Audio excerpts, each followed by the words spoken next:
Dinaluhan ng mga coffee farmers at mga kabataan ang idinaos na business development training tungkol sa pagdevelop ng coffee business na ginanap sa Barangay Hall ng Happy Hollow nitong February 11 to 13.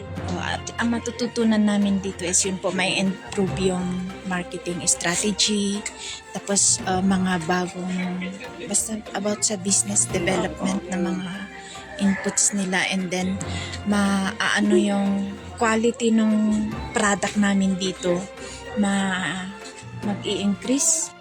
Dagdag pa niya rito, isa sa kanilang layunin na makilala ang kape ng Barangay Happy Hollow.